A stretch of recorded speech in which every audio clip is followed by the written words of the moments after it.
रूहानी हवेली रात का समय था। चारों ओर घनघोर अंधेरा और सन्नाटा पसरा हुआ था। श्रेया, एक 19 साल की लड़की, अपने दोस्तों के साथ एक पुरानी हवेली के पास आई थी। वह हवेली गांव के बाहर जंगल के बीचों बीच स्थित थी।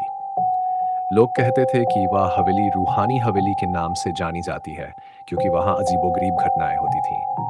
श्रेया, तुम्हें डर तो नहीं लग रहा?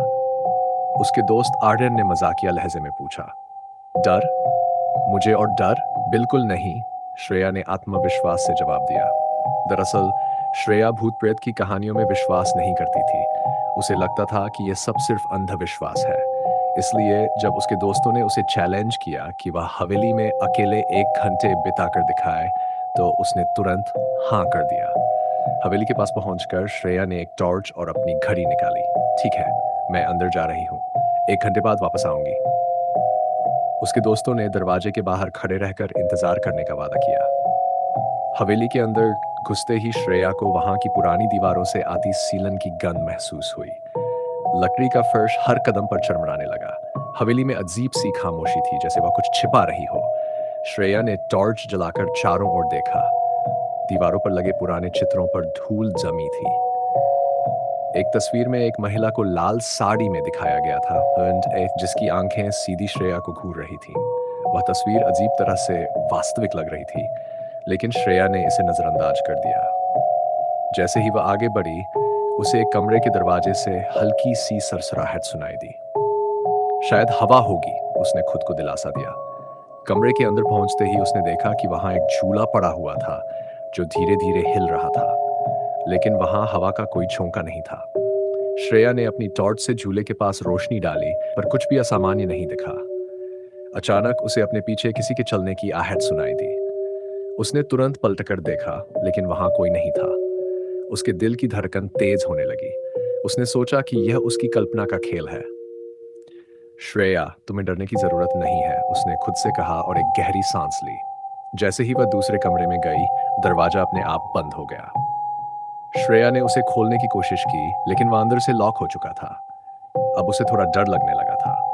उसने अपने दोस्तों को आवाज दी, आर्यन, कृति, कोई है? लेकिन उसकी आवाज गूंजते गूंजते गायब हो गई। कमरे के कोने में उसे एक पुराना दर्पण नजर आया। दर्पण पर मोटी धूल जमी हुई थी, लेकिन उसमें उसकी परछाई साफ दिख रही थी। उसने जैसे ही दर्पण को छुआ, उसमें से ठंडी हवा का एक झोंका निकला, और अचानक उसके पीछे लाल साड़ी पहने वही महिला खड़ी थी, जिसे उसने तस्वीर में देखा था। महिला के चेहरे पर कोई भाव नहीं था, लेकिन उसकी आंखें काली थीं और उनमें एक अजीब सी चमक थी। श्रेया का गला सूख गया। वह चीखना चाहती थी, लेकिन उसकी आवाज बंद हो गई। महिला ने धीरे धीरे कहा, तुम्हें यहां नहीं आना चाहिए था। श्रेया ने टॉर्च को गिरा दिया और पीछे हटने लगी। तभी महिला ने अपना हाथ उसकी ओर बढ़ाया। श्रेया को लगा जैसे उसका शरीर जम गया है। उसकी सांसें तेज हो गई। मैं यहाँ सिर्फ 1 घंटे के लिए आई हूँ, श्रेया ने कांपती हुई आवाज में कहा। महिला मुस्कुराई, लेकिन उसकी मुस्कान डरावनी थी। यहाँ जो आता है वह कभी वापस नहीं जाता, उसने कहा। अचानक पूरा कमरा घूमने लगा। दीवारों से खून टपकने लगा और चारों ओर भूतिया आवाजें गूंजने लगीं। श्रेया को लगा जैसे वह किसी बुरे सपने में फंस गई है। उसने अपनी पूरी ताकत लगाकर दरवाजे को धक्का दिया। दरवाजा खुल गया और वह दौड़ती हुई बाहर निकली। हवेली से बाहर आते ही उसने देखा कि उसके सभी दोस्त वहां खड़े हैं। श्रेया, क्या हुआ? तुम ठीक तो हो? आर्यन ने घबराकर पूछा।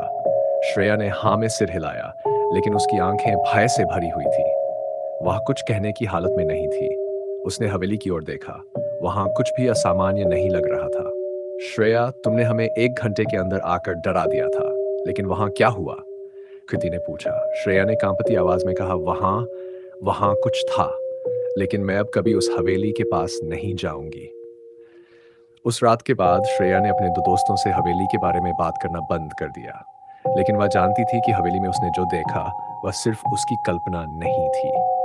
आज भी जब हवेली का नाम लिया जाता है, तो श्रेया के शरीर में एक सिहरन दौड़ जाती है।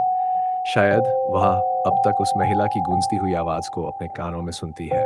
यहाँ जो आता है वह कभी वापस नहीं जाता।